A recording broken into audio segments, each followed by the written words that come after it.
start the panel discussion, I will be also give a very brief introduction on the topic. You may know that European Union are going to enact some of the legislation which will be enacted and made it mandatory for all the producing country to adhere to in the coming years.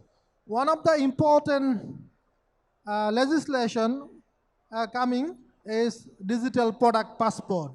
So in our panel discussion, we'll try to understand how would the world's apparel hub like Bangladesh cope up with this digital product passport, how the industry stakeholder can collaborate to make it a win-win for all while achieving the objective of digital product passport. And also a very brief introduction about the rules of the panel discussion. We have 50 minutes in our hand, and you all will be asked 2 questions, and you will be requested to give your answer within maximum 4 minutes. And after a round of discussion, we will be also taking some questions and opinion from the audience as well. So to start with the panel discussion, I would like to ask the first question, none but to the Excellency Charles Whitler, the Ambassador and Head of the Delegation to the European Union.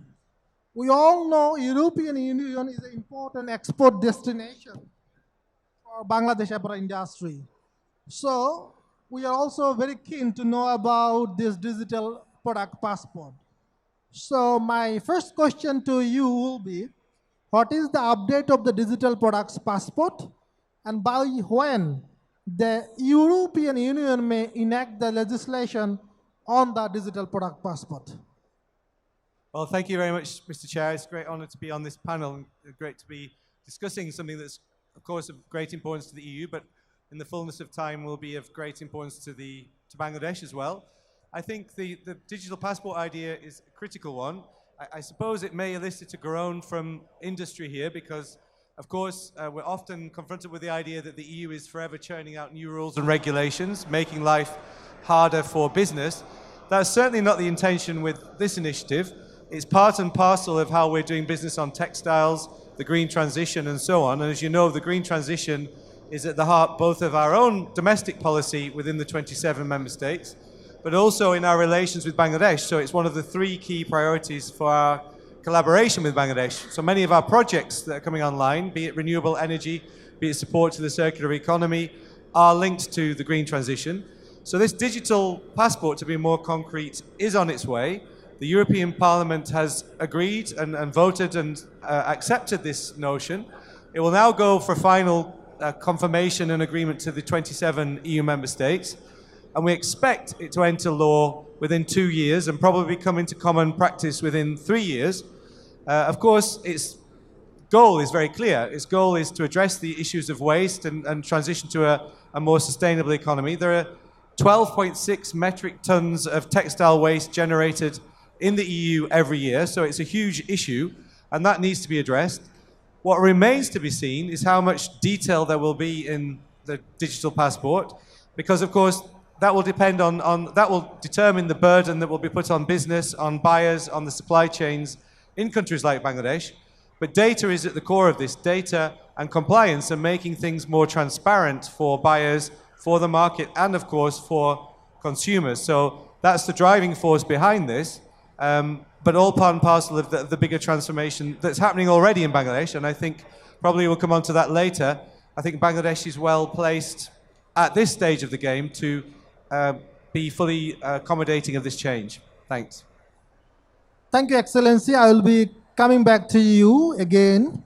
Now I would like to go to Dr. Nazrul Islam, Additional Foreign Secretary, Ministry of Foreign Affairs. My questions to you, as we said, European Union is the largest export destination for Bangladesh apparel industry. And duty-free facility has contributed a lot in expanding the Bangladesh apparel export in the EU. So my question to you is how optimistic you are about the continuation of duty-free facility to the EU after the graduation of Bangladesh to a middle-income country. Thank you. Is it working? Uh, Thank you, Bangladesh Denim Expo and organizer for having me at this session. And already, Excellency Ambassador Charles Whitley mentioned about DPP. And in regard to European Union, what currently Bangladesh is getting, that's very excellent cooperation we are getting, and that's why we see that our, almost 75% of trade export is going to European Union.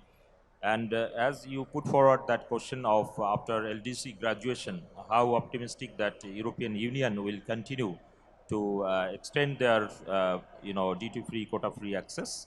And we know already that European Union, they have committed to until 2029. And beyond that, certainly we have room for negotiation, and we are looking forward to that with European Union. And you will be happy to learn that recently, last year, in fact, October, when our Honorable Prime Minister Sheikh Hasina was in Brussels, she launched that PCA, Partnership Cooperation Agreement with the European Union. And we are, will be commencing that negotiation perhaps end of this month or coming month. And we are looking forward to that PCA, Partnership and Cooperation Agreement. And in that framework agreement, actually, we'll be talking about a lot of issues, including this trade and investment collaboration and cooperation. And DPP certainly, as if I may add, that currently what European Union, they commissioned, and they are waiting for member states concurrence for that. But certainly it is a sustainability and circular economy context and compliance and other issues, protecting the rights of the consumers and also buyers. But from selling point of view, Bangladesh, as Charles mentioned, that Bangladesh is in a good footing right now. And we are hopeful that given the current government initiative for reforms and lot of measures after Rana Plaza, I was listening previous session, and the garments industry people, they were talking about a lot of improvements happen. And we are looking forward to further improvement, and so that DPP would not be a burden or obstacles for Bangladesh trade promotion in the European Union, but rather it would facilitate and help to grow businesses. And I'm hopeful for that. Thank you. Thank you. Very encouraging insight. So now I will go to Mr. Abdul Rahim Khan, Honorable Inspector General, Department of Inspection for Factories and Establishments, DIFE. My question to you that one aspect of the digital product passport is having the data like where and in what condition a product is developed. But then automatically comes the question of authenticity of the data. How do the DIFE inspect the factories? Do you think the role of authenticity of the data checking of the digital passport can also be taken by the DIFE? Thank you. Let me first acknowledge the fact that DPP is going to in place by 2027. There is no denial. And now, the next question might be whether Bangladesh is getting ready to, to compete in the market with this new dimension in the EU market. As my colleague from the Ministry of Foreign Affairs mentioned, that the share in EU market for Bangladesh is so far is encouraging. And there is no way, there is no alternative that will find a different market than EU to sustain our industry in Bangladesh, to sustain our employment in Bangladesh, to sustain our growth for, next generation. So on these two notes, let me also give you some background information. That first, it is France. This regulation is introduced, the DPP, over the last 2 years, and now EU is going to have this legislation, and you have to accept the fact that these actually encompass three basic dimensions. One, I can say compliance. Compliance is ensured or not. Second, sustainability. Whether we are putting much footprint in our environment. And third is the enforcement. Here the role of DIFE comes.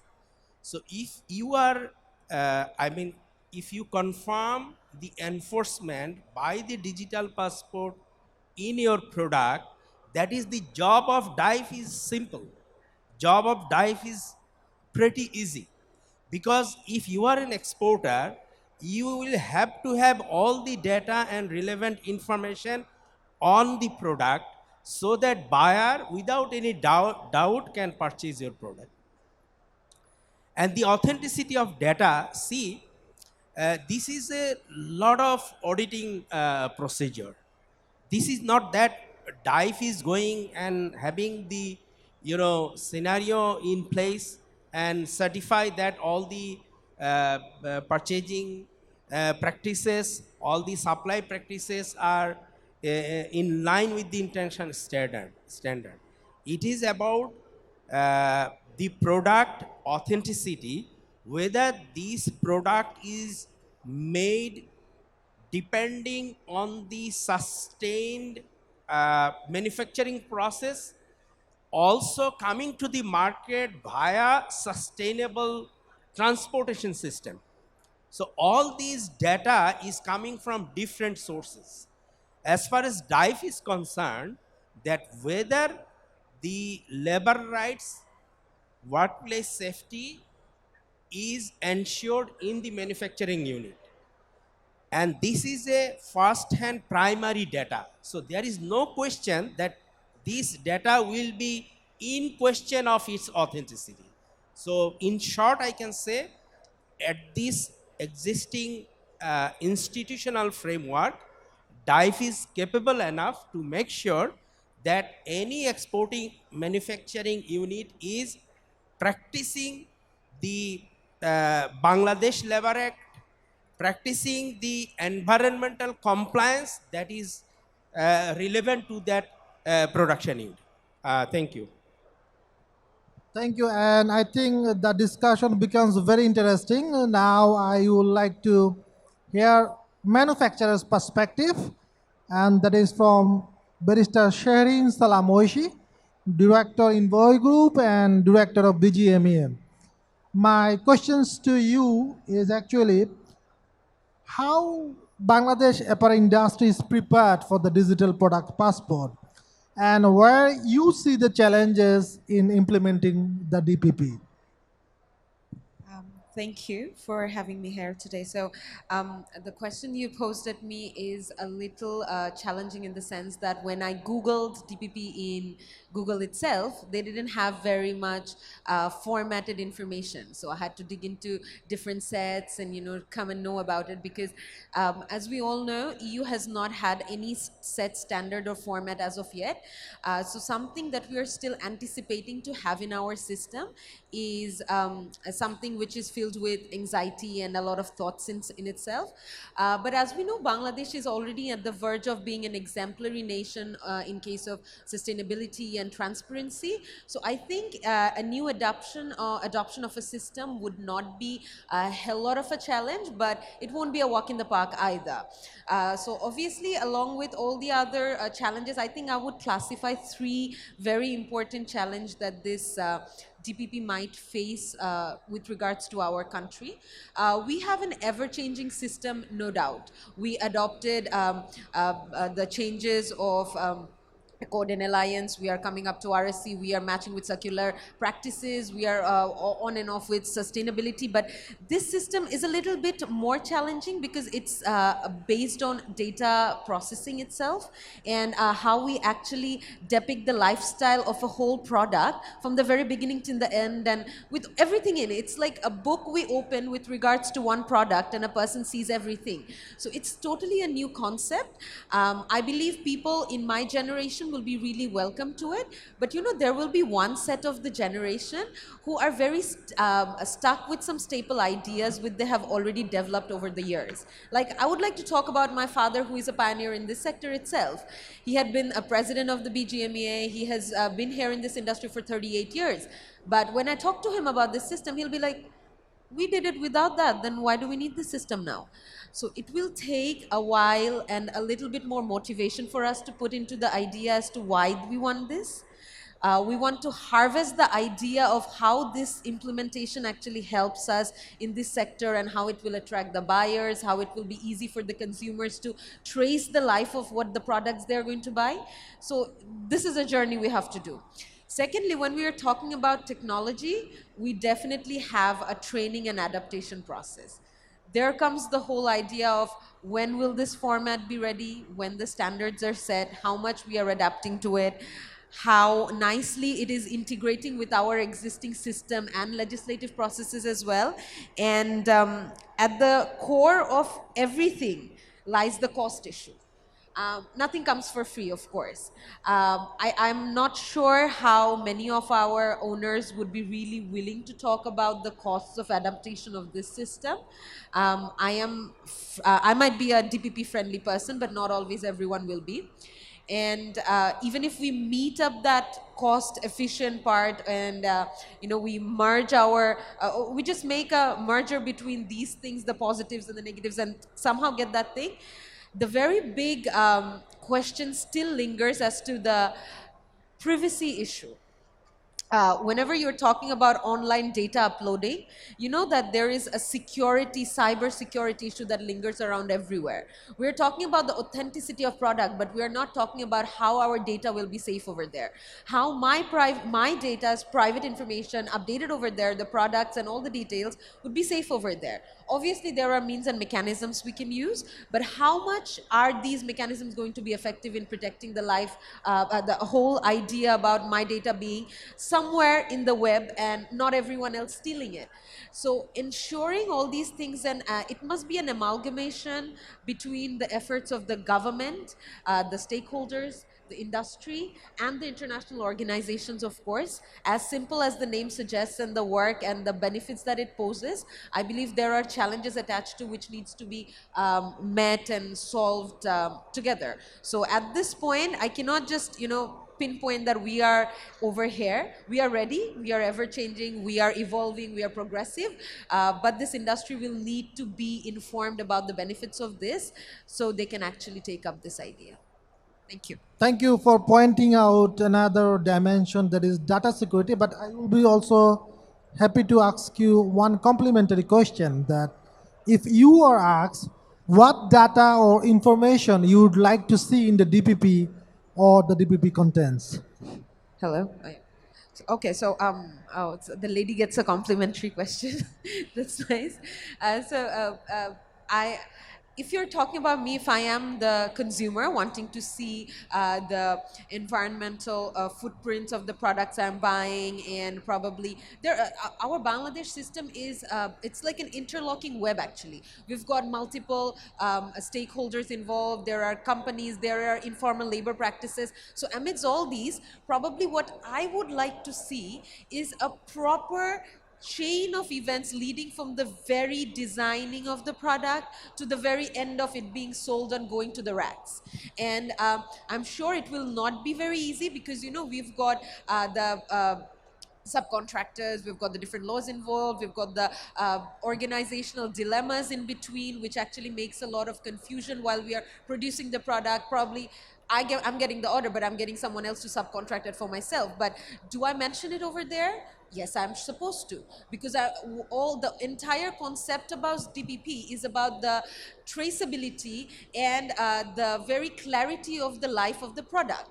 So I must mention every little bit about what goes around in the product, out of the product, and around the product, how it's made, what it is made of. So I want every detail, but yes, the product description, the processing description, and to whom it is addressed to, and the motive of how it's produced and what we are intending are very important to mention, besides the other details, of course. So I will be also glad to know the vote or perspective from the audience that what sort of data you want to actually see in the DPB. So we come to know the preference of Barrister Sherin Salam, that one data or some sort of data like design, product details, product design, or also, product life cycle. These are some of the things she will be like to see in the product passport. From the Abdul Rahim Khan, also she already mentioned labor rights or working condition could be another area, the data that could be in the digital product. And also, I think the very idea of the digital passport comes from the circularity and carbon emission, purchasing practice, fair price. I would like to take your opinion that what sort of data you, the stakeholders, want to see in the DPP, and I will be coming back to you after the round of the discussion. So just keep it in mind and give your opinion in the question and answer session. So I will be now again come back to uh, I will now come back to Mr. Kamaluddin, Managing Director of Torque Group and CEO of Ramotex Corporation, and he is also a manufacturer.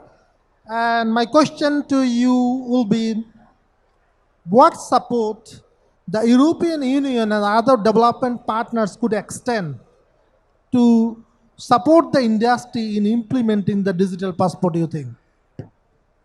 Thank you. Uh, it's a very important questions. Our honor panelists also discussed.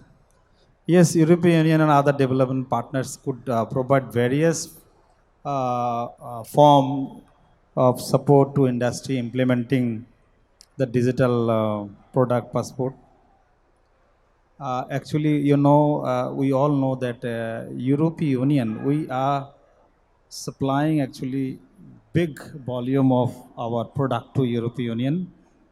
Uh, if I, after US, single country, Europe is the biggest one. So actually, we are involved with them very, very much.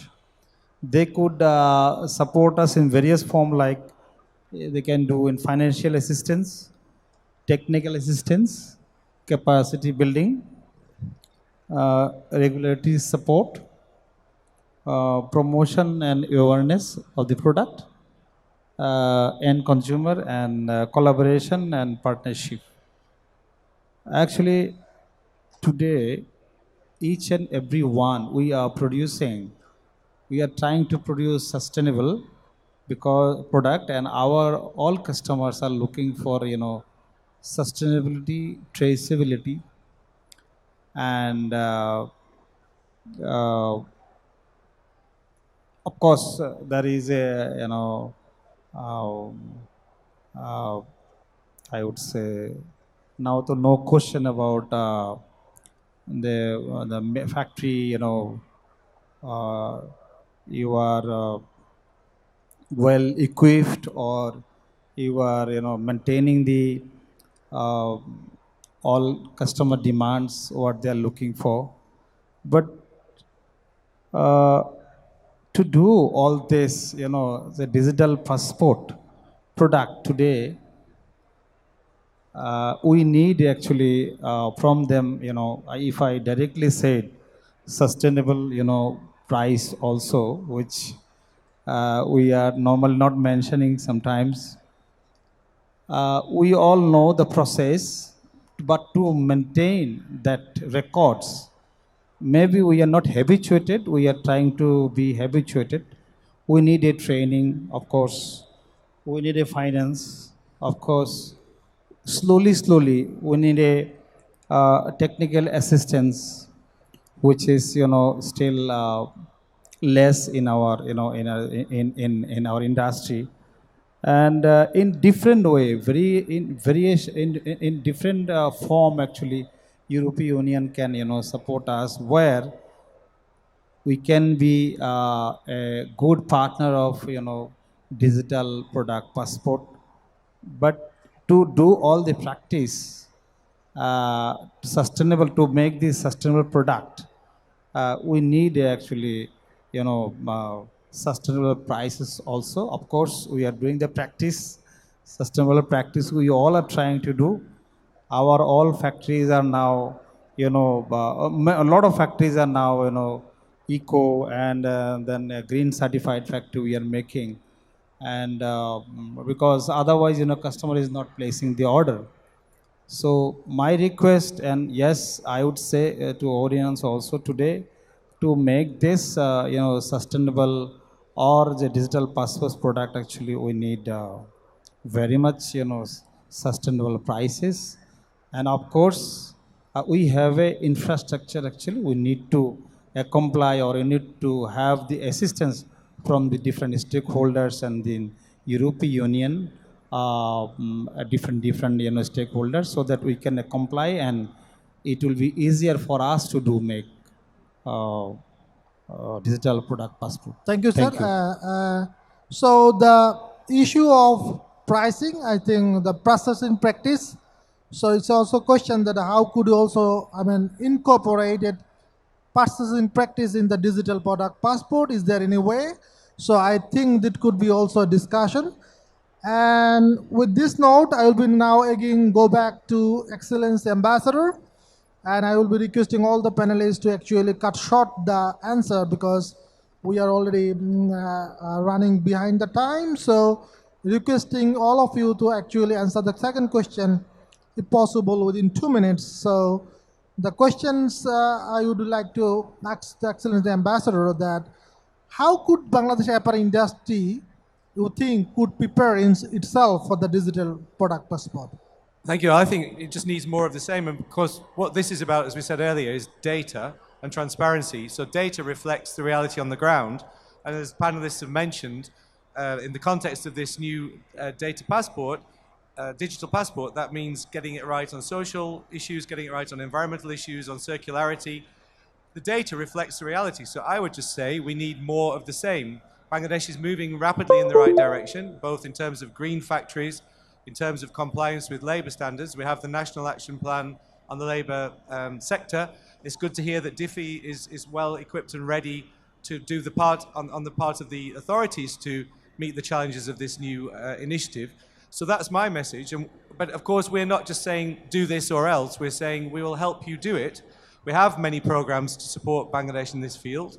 On decent work, on the green transition, we have a regional program called Switch, which is designed to help countries like Bangladesh move to a circular economy. So the support is there, maybe not enough.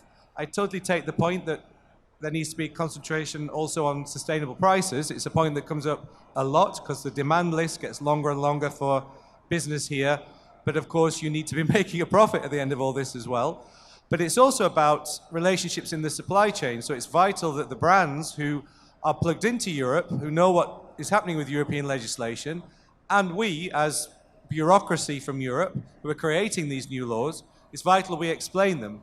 And I hope we can bring on stream some technical assistance as well, because it's getting the data right, but even more fundamentally, the underlying progress on green compliance, social compliance, and so forth.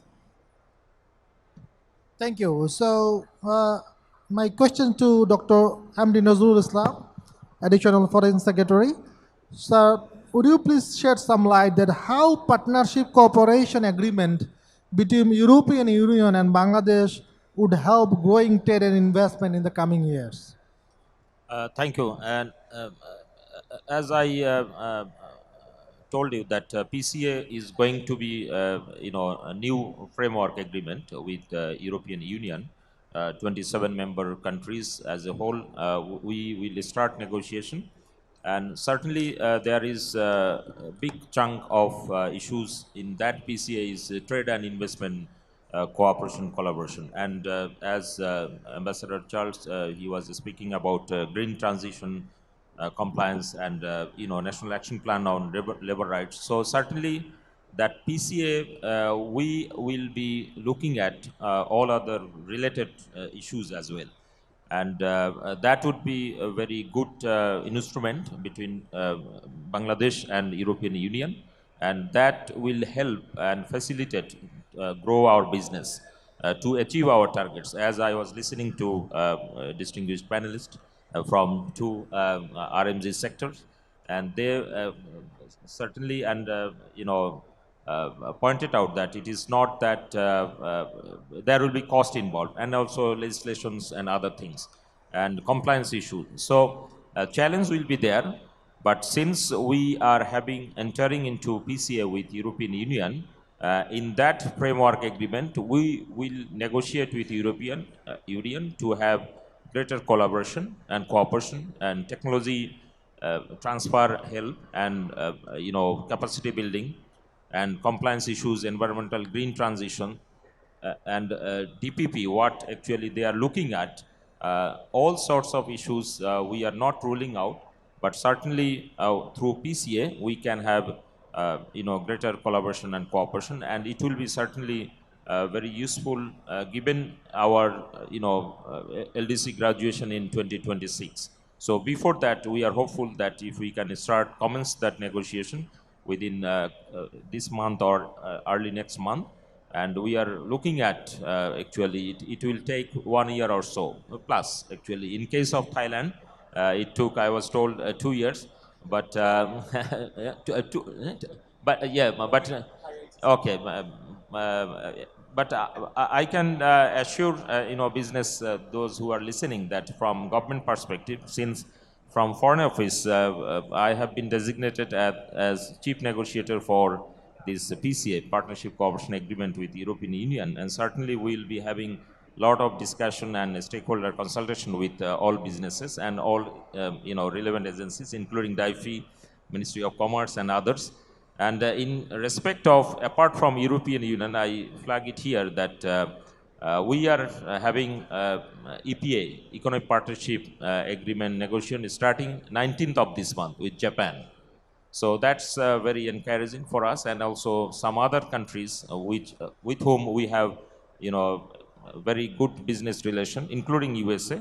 And I am heading to Switzerland tomorrow, and with them we'll discuss certain issues, and also end of this month with Australia we'll have negotiation. And certainly joint working group on trade and investment will be in parallel with Foreign Office consultation. So Ministry of Foreign Affairs, in collaboration with all stakeholders, including private agencies, RMG sector, BGMEA, and chambers, we are looking at new Bangladesh. What we have achieved in last 15 years, next 10 years, as our Honorable Prime Minister already put it in this way, that smart Bangladesh 2041. Actually, some might ask that how smart we are going to be by 2041, and certainly I am hopeful. I'm optimistic given our challenges, but certainly we'll cross that barriers, and we'll have solid partners like European Union. If they are with us, certainly Bangladesh is looking forward a new Bangladesh in coming years. Thank you. Thank you, sir. And my questions to you now, Mr. Abdul Rahim Khan, once again to you, sir. Before you roll in the DIFE, you have been also in the very important role for the Commerce Ministry for long years, and if you have observed by your own eyes and also involved in the development of the industry. So our apparel industry has made tremendous improvement in last 1 decade, and it is now considered also one of the safest destination for apparel sourcing. So do you think DPP could, in this situation, digital product passport could also offer Bangladesh competitive advantage, since it will be let the customers know about our working conditions? Yes, thank you. In short, of course, because if you look at the BGMA vision, I hope representative from BGMA will agree with me that there are certain targets, like by 2030, the uses of renewable energy will reach 30% in RMG industry. By 2030, the environmental footprint will reduce by 50%, meaning uses of water and depleting resources. So these are two examples. There are many as well in the vision, BGMA Vision 2030, which clearly set the roadmap that Bangladesh is transitioning to green industry, transitioning to green production, and transitioning to the sustainable, economy. So this is why I am extremely and very positive that uh, in these changing circumstances that DPP is going to place by 2027, Bangladesh will be there beforehand. Number one. And number two, this game is always buyer driven. It is not that the producer driven market. So it is the choice of buyers, what product and how the product will be there. And in this buyer's choice, Bangladesh has proven its strength over the last 40 or 50 years, that whatever the changes take place in the international regulations or international market demand, Bangladesh is always there to compete with the other countries. So in this context also, Bangladesh will take some advantages, as because we have also adopted circular economy guideline. So in the Ministry of Commerce, you will see they are now working on framing a circular economy guideline.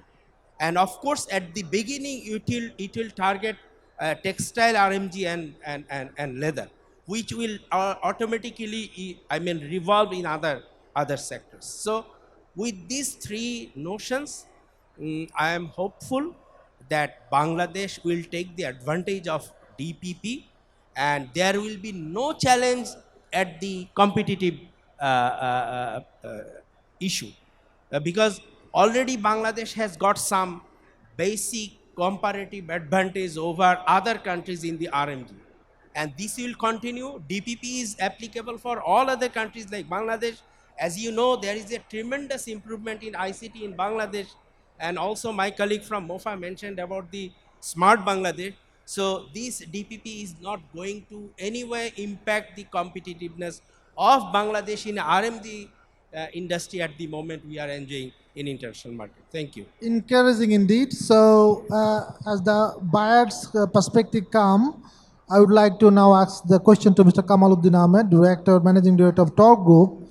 The last question of this panel, that how apparel manufacturers and brands could collaborate with each other to implement the digital passport. So if you kindly share your Thank thoughts. you. Apparel manufacturer and brand collaborate effectively, implement the digital product passport by some of the I think 4 or 5 criteria I can mention. One is standardized data collection. Second is integrate the systems, and third is collaborate on data sharing, and then engage with consumers, and then 5 is monitor and update the data. I will fully agree that digital passport is Bangladesh going to be compete, because you see BGMEA now all the factories are compliant factory, and we are going for a I think more than 200 factories now green, and another 300 is waiting for the green certifications. So we all know that how to do the actually sustainable product, and to make the sustainable product, to give the service to the customers. We are already maintaining circularity, transparency, traceability, everything we are doing. We have a platform, but yes, we are missing data collection, where actually maybe you can say negligence also, or infrastructure. What I said, our European Union, other stakeholders can do, can help us to do that, to make it system, to make it integrate, and to make it, to invest, to give us some support, like we can be very much, to do that, to boost us. It can be with the price, or it can be with the market, or it can be with the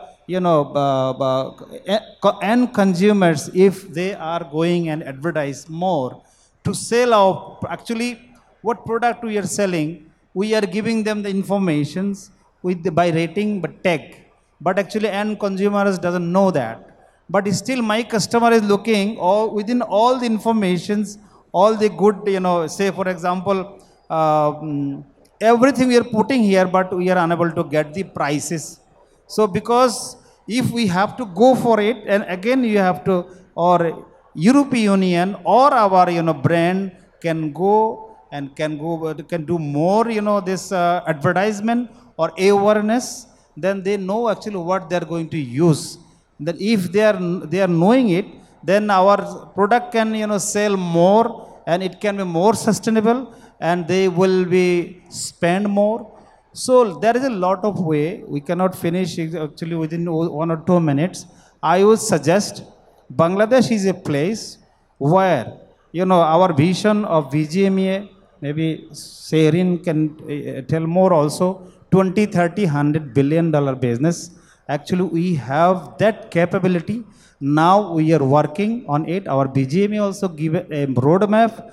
We are trying to achieve, we are trying to maintain, or we are trying to follow that, and we are ready in future for anything. It can be digital passport product also. We will be comply with buyer with digital product passport to grow further, and inshallah hope 2030 will achieve our goal.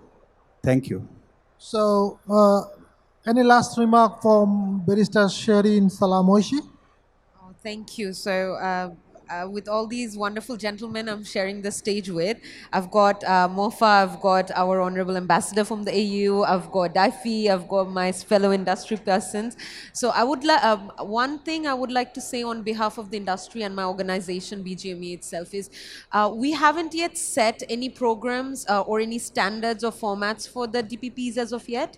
But, when we are going to integrate it into our own legislative and organizational system, I would greatly appreciate if a demo or a piloting program is tried beforehand. So we are sure that whatever system that is going to be in place for the years to come, that is suited for our organizational framework and formats as well. We don't want to make it like, something very difficult, like a bone in the fish for someone. We want it like a cherry on top of the cake. I wanted something that every owner, every industry person will adopt with happiness rather than feeling it as a burden. So a piloting program is something we seek from this industry, so it's easier for us to actually come across to know what the whole system is expecting us to do.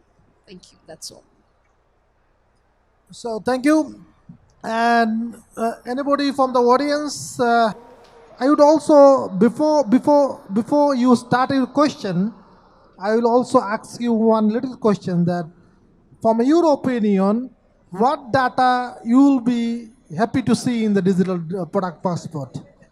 Is it something like carbon emission or circularity? What sort of data you would like to see in the digital passport? Actually, sorry, can you hear me? Okay, I'm from Blue Sign. Actually, we are trying to help the industry since the beginning of this year, trying to tell them, okay, this is coming, so that they can take the steps, necessary steps. And so far, I think what data will be there, that's not confirmed yet, but I think what we can say, like, on average, durability, recyclability, repairability, recycle content, textile waste, and water use, GHG emission, these will be the common topics. So, and I don't think that, okay, these are the topics we can avoid. There will be some other topics which can be discussed based on mutual understanding, but environmental data will be the key one, because I think we all know that, okay, these are the driving factors. So I think these are the importance for the industry to understand that we have to work on this. Thank you. So do you have any questions? You have questions? No. See that a lot of interest and curiosity on the topic, so we'll be also happy to carry the discussion in our next event in Bangladesh Circular Economy Summit in June 11th.